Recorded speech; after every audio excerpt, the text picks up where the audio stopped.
The 29th day of Sivan in Jewish history is the date, per the Gemara in Tainis Daf Chavtes, the date that Moshe Rabbeinu sent the Meraglim, the 12 spies, for her shlichus to go to Eretz Yisroel. This happens on Chavtes Benisan. They go for a journey 40 days long, which comes back exactly on Leil Tisha B'Av, and HaKadosh Baruch Hu says, "Atem b'chisem b'chiyah shel chinam, ani eg mechem leb'chiyah shel deiros." You really cried in vain, and therefore, at the very same night of their return from the journey, will be many, many tragedies in Klal Yisrael. Beis Hamikdash, the first temple and the second temple, were destructed on the first day.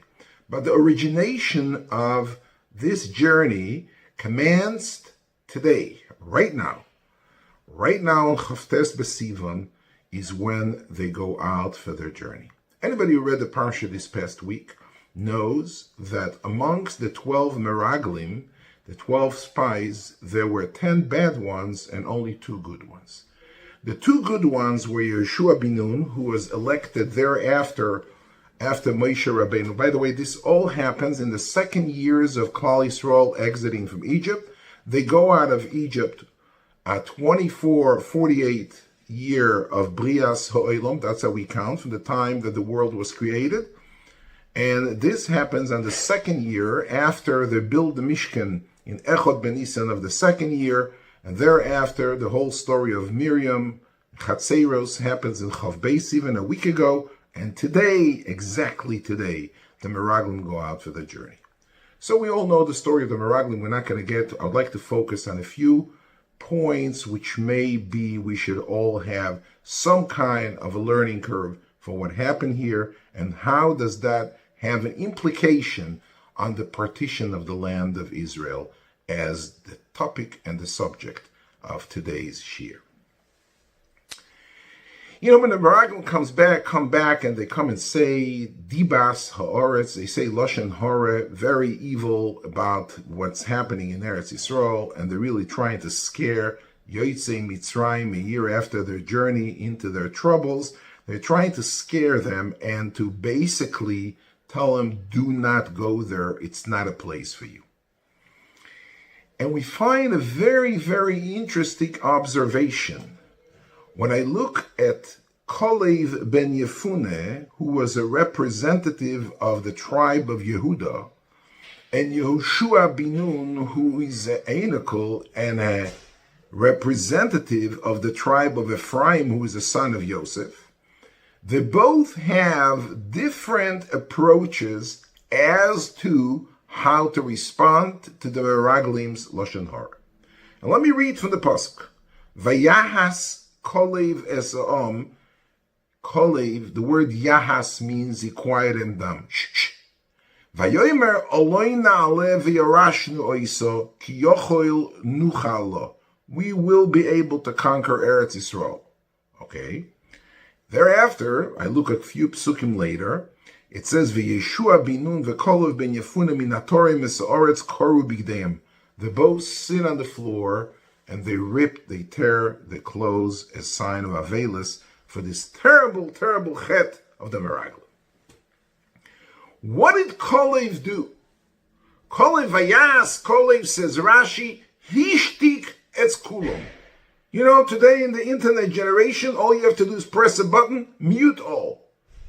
There was another pre-technology era way to mute the entire crowd. Says Rashi, and I quote, Lishmoya masheyedaber b'Moshe.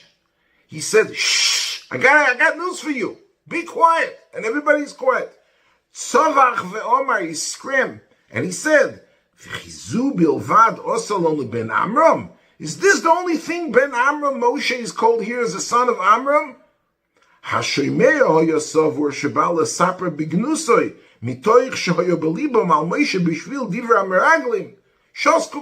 They thought he's saying he's coming with another juicy piece of Lashon Hara by Moshe Rabbeinu, because they are right now all angry. Everybody he's being, as we call in Spanish, angerates from the Lashon Hora that the Meraglim brought upon. And they said, if that's the case, we are going to listen to what he has to say. And when everybody's muted, he throws in, Ve'omar alei kora lonu es hayom, ve'hoirid lonu es amon, ve'hegiz lonu es aslav. This is the only thing Moshe did to us. He got everybody to be muted. He says, this is the man that split the ocean for us. This is the man that brought upon the bread and the meat, the mon and the slav, min hashamayim. So, Kalev is trying to diffuse the Lashon Hora of the Meraglim by saying, who are you going to fight against? Moshe. Do you know what Moshe did for us? Moshe. And Yehoshua, who is chosen by Moshe to be the next leader, and indeed, after 40 years in the desert, he's the one that is leading him to the promised land. He's just sitting there quiet. Don't find a word that Yehoshua, anything on top, upon saying to the Meraglim something. You, Yehoshua ben Nun, should have stood up there. You, Rabbi, you're the Talmud Muvach. He's your distinguished Rabbi. You should go up there and say, what are you guys talking about? And this Ramban feels this some kind of a sensation here of not understandable scenario where two Meraglim who are Oivdei Hashem, who are the genuine Meraglim, who came back with a positive report, the only one that has to say something for the protocol is Kalev, speaking about how important, how distinguished is Moshe, and Yeshua sits there in his corner, rips his clothes, and stays quiet. So today, maybe we'll shed some light on it, and we will be able to understand the approaches and thereafter. Let me go back. I'd like to go back 432 years prior to the story of the Meraglim.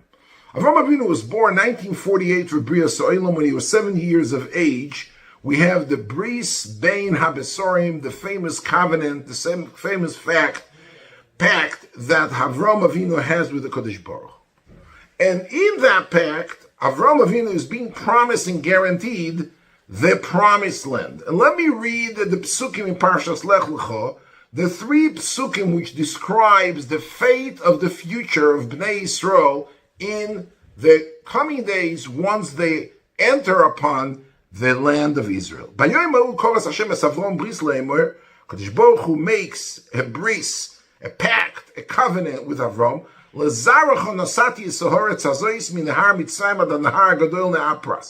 And he's specifying the northern and the southern borders of the land of Israel. And here he counts. Esakeni v'esaknizi v'esakadmoini, 3. Esachiti v'esaprizi v'esarefoim, 6. Esoemoiri v'esaknani v'esagirigoshi v'esayevusi, another 4, collectively 10. Says Rashi, Eser umois yeshkan, v'loinosan loem eloshivagoy. HaKadosh Baruch Hu parted the land. He only gave them 7. We know that Eretz Yisroel, anybody who is familiar with the topics of the land of Israel, where they captured, they know that Eretz Yisroel is defined as Eretz Shiva Amamin, the land of 7 nations. The 7 nations that live, we say every day in David, which 3 are not included in the package? Says Rashi, Aval hashloisha Edom umoya ve'amoin vehem kini knize ve'kadmoini asidim liyos Yerusha la'osu chenemar Edom umoya v'mishlach yodom uvnei amoin mishma'atom. There are 3 lands, 3 of those nations which you're not going to conquer when you come into Eretz Yisroel. Who are they? Edom umoya ve'amoin, which is called in the pasuk kini knize kadmoini. Just to give you a geographical background, we know that on the eastern side of Israel, starting up in Yam Kinneret, in the Kinneret Sea, going down to the Dead Sea, there's a river called the Jordan River. The Eretz Shiva Amamin is basically the land west of the Jordan River, all the way up to the Mediterranean.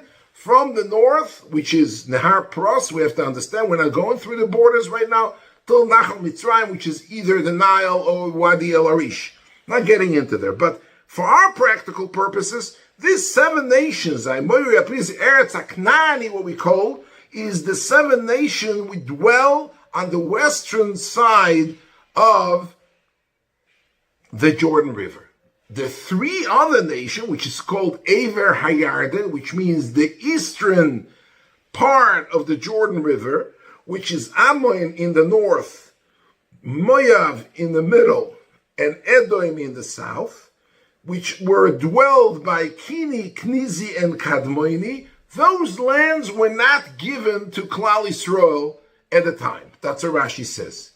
They are going to be given, because HaKadosh Baruch Hu promised to Avram in Bris Ben Abisorim, the covenant, that they're going to go get 10 Amamim.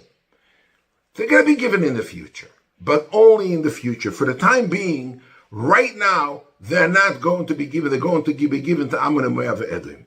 Says Rashi, in Parshas Dvorim, it says, when you go into the beginning of Sefer Dvorim, it says, when you're going to come by, you're going to pass by Edom. Edom is Esav. He says, don't start up with Esav, because Klal Yisrael is coming in around. They don't go through Eretz Plishtim straight north. They go 40 years in Jersey in the Midbar, and then they're going to come in from Aver Yarden. They're going to head east, and they're going to go up north. But on the side, they're going to pass by the first neighboring state, will be Esav, who took Eretz Edom, which is one of the 3, Kini, Knizi, and Kadmoini. Says Rashi, Yerusha le'Esav nasati es arsa. You do not start up with Esav. Says Rashi, me'avrom eser amim nasati loi, shiva lochem, v'kini, Knizi, v'kadmoini, hamoini, moav, v'seir, achas nasati le'Esav, v'shtayim lebnei loit. Why? Avram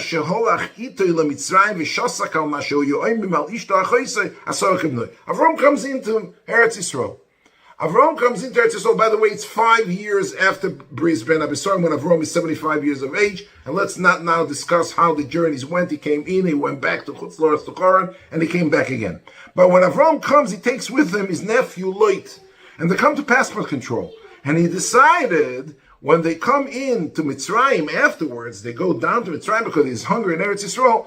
Guys are asking, who is that? He says, that's my sister. He didn't want it. It's his wife. They're going to take it. She was a beautiful woman. And Lot is standing on the same line in passport control, and he could spill the beans. What do you talk about, Uncle Avram? This is your wife. This is my aunt. He didn't say anything. For keeping quiet, he's getting those 2 northern 2, Esav, Moav, and Ammon. Those are 2 children of Lot from his birth of his daughter, his children, his grandchildren. And those Ammon and Moav, which are Bnei Lot, are receiving in exchange or in a sachar as a reciprocation and as a note of appreciation of being quiet, they are receiving those 2 lands, Ammon and Moav.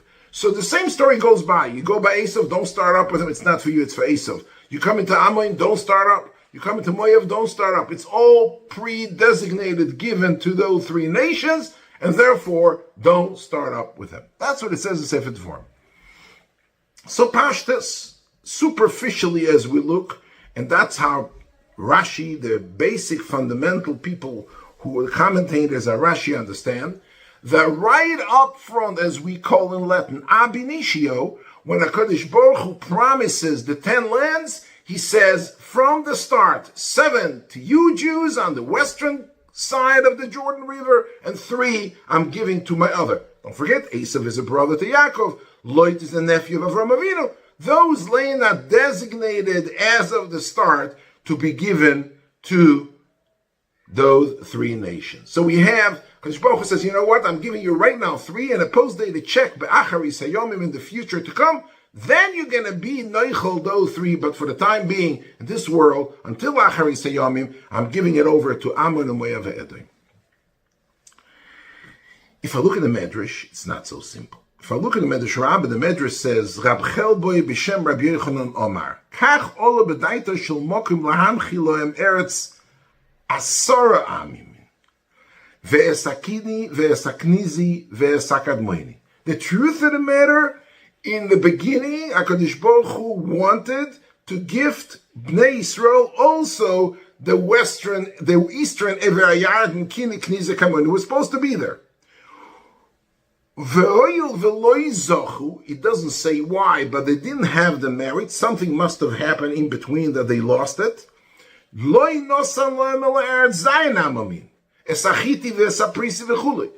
Because they didn't have the merit, they have something happening in between, some kind of a short. If it doesn't say in the Medrash, but in a minute we'll see. And as a result, he took it away from them. Aval Edoim v'moyam ve'amel l'nosam b'olam hazeh. Aval imoysa Mashiach yachzeru liYisroel k'dei l'kayim ha'amor shel HaKadosh Baruch Hu. As we see in the Medrash, it's not that pre-division, pre-partition, we gave Ammon, Moab, and Edom to the east side of the Jordan River, to these three nations, to Ammon, Moab, and Esav. But the truth of the matter is, in Bris Ben Abisor HaKadosh Baruch Hu bestowed upon the Klal Yisrael the entire 10 nations.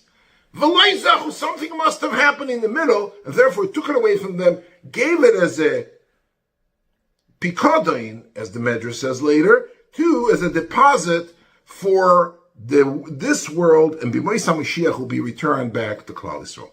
You know, I found a phenomenal Vilna Goyen. The Goyen is a Pirush on Tanakh called Aderes Eliyahu. Not too many people are acquainted with this Pirush. But if you look at Aderes Eliyahu and Divrei Hayomim, and let me quote the beautiful words of the Goyen. Ubnei Esav lokchu knizi mibnei Knan, ve'amun u'moyav lokchu kini ve'kadmoini. He says, Knizi went to Esav. Kini and Kadmoini went to Ammon. Ubedvorim, Perek Aleph Pasuk Zayin, Pnus ulochem ubo ar moyer vel kol shchenov oma besifri, ze Ammon umoya ve'edoim. Says the Goyen, if you open up, each and every one participants here in the Shiur reads every year, at least once a year, Parshas Dvarim. And when you open up right after Matan Torah, Kodesh Baruch Hu tells them, Pnus ulochem, please make a turn and go start your journey. El hara emoyer vel kol shchenov. What is hara emoyri? Rashi says ze amoyin umoya ve'edim, which means they have an explicit order to go and conquer and capture Ammon umoya ve'edim. Rashi says it's a sifri. What's happening here? Says the Goyen ukshechatu Yisroel b'meraglim nema lohem be'esav ve'Ammon umoya kiloi eten lochem. Says the Goyen, you know what the turning point is? You know when the coin dropped? You know when God changed his mind and saying these three nations which I wanted to give you ab initio was included in the package by Avraham Avinu Bris Ben Abisorim, it went away and it's given now to Ammon Moab Edom? It happened because of Chet Meraglim.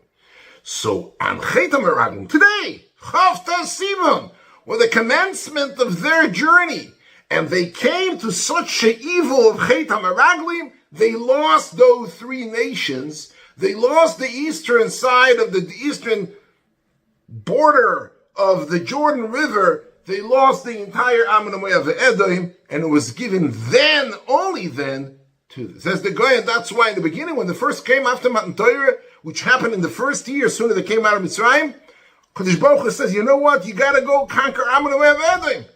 And something happened. What happened? What happened is Chet HaMeraglim.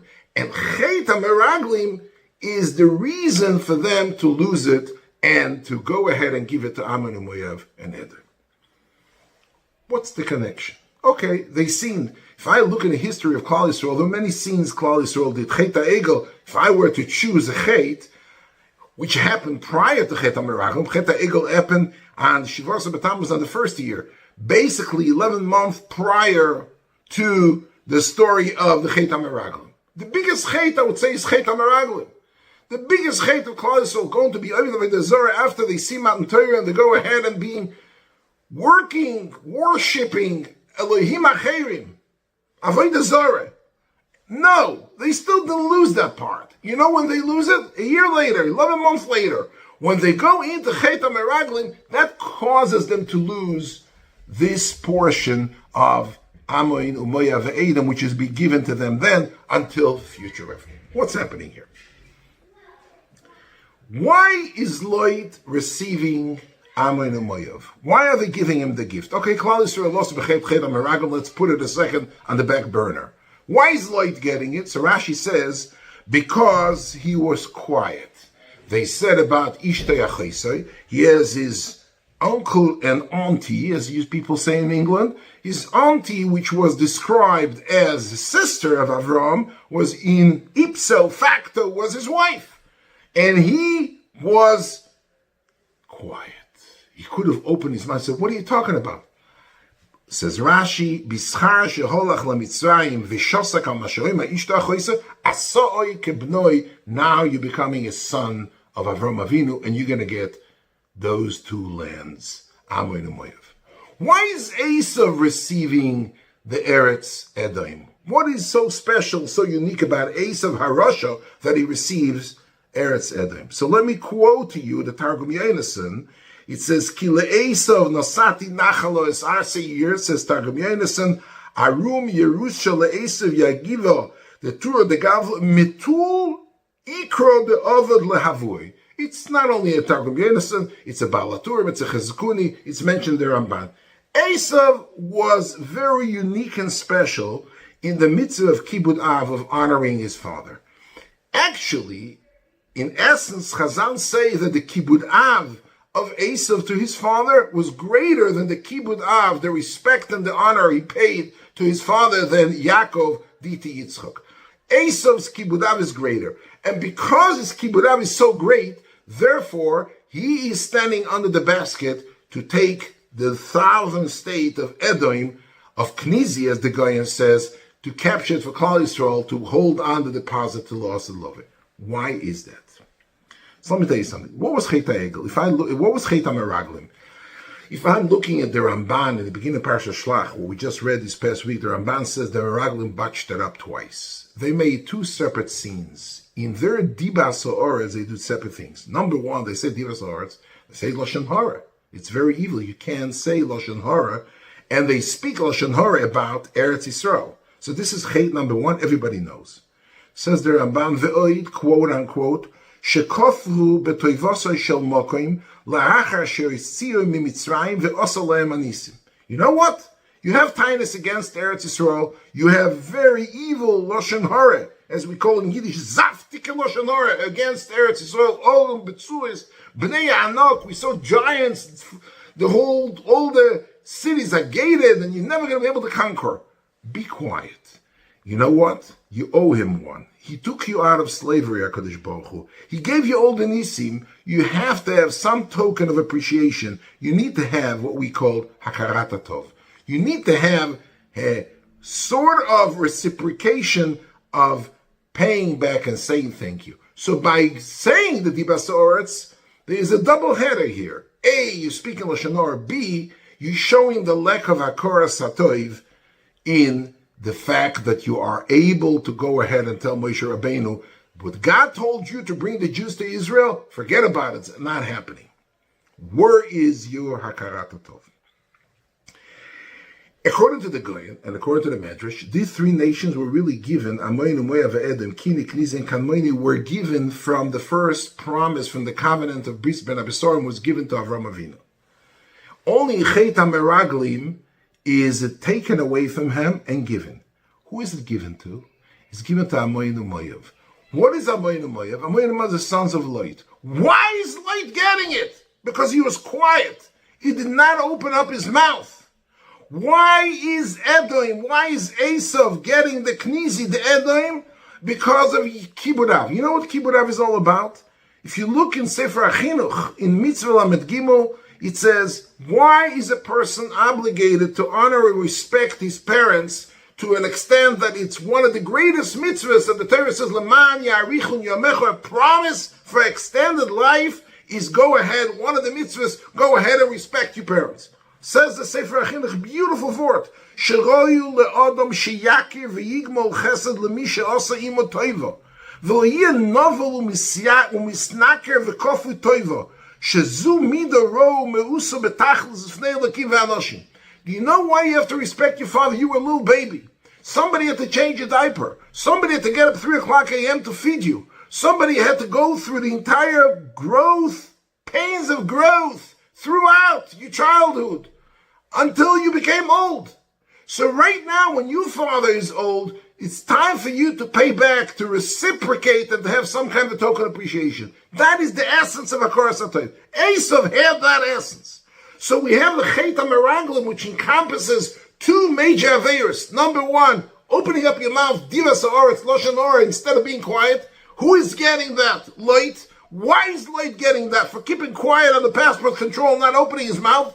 And on the other side, we have Esav, who is receiving the land of Edom, the Knizi, because of his beautiful, distinguished mitzvah of Kibbud Av, and which is in essence the epitome of Hakaras HaTov, of expressing a token of appreciation to the one you owe one. So since Chet HaMeraglim encompasses, according to Ramban, the inyan of being koifer b'teivasa shel mokim, the inyan of being to deny what so much due and deserve, this minimal courtesy to be bestowed upon God for making you all those favors, you are going right now rebelling in public.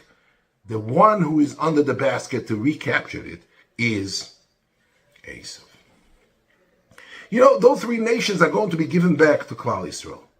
If I look at Rashi in Parshas Bris Ben Abesorim, Rashi says, U'la'asad yavoyu l'bnei Yisrael shene'emar. Rashi brings a pasuk from Yeshaya, Edom u'moyav mishloyach yodom uvnei amoin mishmatom. You know, when I see Rashi and quotes a pasuk in Nevi'im, I usually don't trust Rashi. I go ahead and look at the source. Oisias machkimis, never trust Rashi.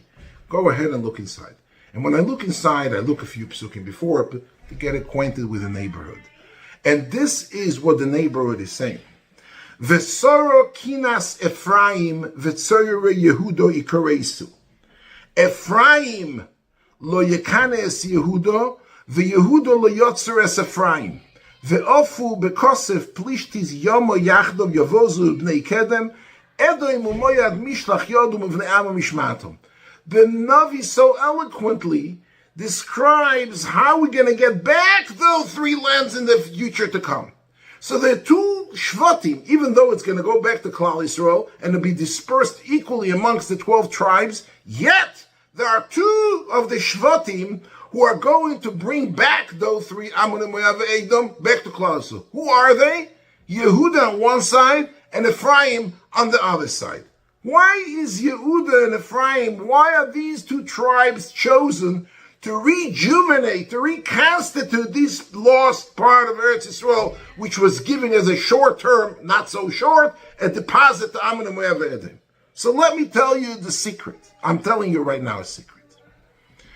When the Medrash Chazal described the distinction between our two grandmothers, Baba Rachel and Baba Leah, they are saying something very unique.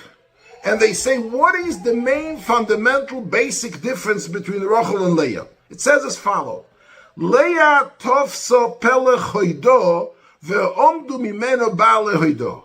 There is something called pelech hoido, the segment of appreciation. Leah was the mother, the godmother of appreciation. Yehuda, the first one, he said, Apam oides Hashem, because she constituted this segment of Eido and perpetuated it, which is identified with a very personality, therefore, Omdu mimeno ba'ale Eido. If I look at this, descendants of Leah, they're all people who are thanking the old people of Eido. Those are the people. Who are they? Yehuda, Vayakar Yehuda, Vayom etzad kamimeni. When Yehuda has a story with Tamar, he doesn't deny it. He said, Tzad kamimeni. She is right. David, Hoidu LaHashem Kitoiv. David says, Hoidu LaHashem Kitoiv, and he is thanking HaKadosh Baruch Hu. David HaMelech, if you know, is the son of Ishai, the son of Ovid, the son of Boaz, the son of Salmon, with the son of Nachshon, the son of Aminadov, with the son of Chetzra and Ram, going up to Peretz, who was the son of Yehuda, 14 generations from Avram Avinu. So David says, Hoidu LaHashem Kitov. Daniel, who is part of Shevet Yehuda, Lecho Eloho Avosa Mehoido Meshabech. So the mother, the grandmother, unsere Baba Leah, she is Tafsa Pele Hoido, and therefore, in her gene throughout history, her children, great children, all of her descendants, are really, really identifying themselves with the segment of Eido. Rachel, our mother Rachel, has a different qualifications. Tofso pelach shtiko. She took upon herself the segment of silence, of keeping quiet. The omdu kol baneo male mastirin. She is the one who let Leah go instead of her. She kept quiet. She is the godmother of shtika, of silent, and therefore all of her children, great children, the descendant, abale mastirin, which means close the mouth. Binyamin, yashpe. The stone of Benjamin and the choshen of the Kohen God is called yashpe. Why? Yeshpe. Yodea b'mechirasa shel Yosef ve'ina magid. He knew Yosef was sold, but he kept quiet because he was promised in on the secret, never ever told anybody. So he's Benjamin, Binyamin, the son of Rachel. He's Toifes, Pelach, Shtika. He takes his mother's very fundamental qualification to new highs. He's quiet. Shaul HaMelech, Yemini, he was also Mishevet Binyamin. It says, Ve'ezdvar Melucho lo higid. He never ever said that Dvar Melucho. Esther, who is also a descendant of Binyamin. Ein Esther Magedes es Amoy ve'es Moladeto. So we have our two Babes. One Babe is the godmother of appreciation of Eidah, and the other one is the godmother of Pelach Shtike, of being distinguished silence, which carry them for many, many generations to come. Do you know why those two Shvatim, Yehuda and Ephraim, are chosen to be the one to conquer Ammon and Moav and Edom, to bring it back to the package of 10? It's because those two Shvatim, Ephraim, who is the son of Shevet Yosef, who is the son of Rachel, and Yehuda, who is the fourth son of Leah, both of them, with this beautiful harmony combination of Shtike and Hoidah, they bring it back. You know why? Because the Meraglim seen in those two Chatoim, those two evil elements. They opened the mouth. They were lacking the fundamental yesod of shtika, be quiet. For that, you need to bring back, to close the cycle, you need to bring back through somebody who is very distinguished in the Midas Hashtika. And on the other side, Yehuda, who is joint venturing with his brother Ephraim, who has the tchuna, this element of Eidah, they bring it back. You know why? Because the Chet of the Meraglim, the second Chet, was Kofar b'tevasa shel mokim. You should have had a Koras HaToiv. So now to bring it back, go ahead and take those two Shvatim who are fortified in these two elements to bring back whatever was lost because of lack of Shtika and the lack of Eidah, given to the two cousins of Lot and Esav. And the two cousins, Lot and Esav, who are distinguished in this milas of being quiet when silence is called for, and Kibud Av, which is the epitome of Eidah, now that it's returned to Klal Yisrael because it was given the time deposit, a limited time deposit, now the one who's chosen to take the chestnuts out of the fire, to bring it back, is the one who is Shtike and Eidah, those two Shvatim. You know what the difference between Yeshua and Kalev? Very simple. Kalev ben Yefuneh, if you look, represents Shevet Yehuda. Yoshua bin Nun is Lamata Ephraim, Lamata Yosef. Yehuda, Kalev, Vayas, Kalev, when he goes ahead and goes with a head-on collision against the Meraglim, it's not enough for him to be quiet, to sit there, to rip his clothes on earth like his brother, like his cousin Yosef, Yeshua bin Nun. Yeshua bin Nun is the son, is the Einakul of Ephraim. Ephraim, the Midah of Rachel, is a Midah of Yosef, is the Midah of Shtika. He sits there, he says nothing. He sits on the floor, he sits on earth, and he takes upon himself just the Gzeir as keeping quiet. Yehuda, Kalev ben Yefuneh, who has to fortify and to emphasize the Midas Eidah, Vayas, Kalev v'chizeh bilvad osel l'Moshe, hoirid esamon, hegiz esaslov, and koralon esayom. So we see how beautiful everything falls into place, and how not Nothing is coincidental. Things are there and nothing is coincidental.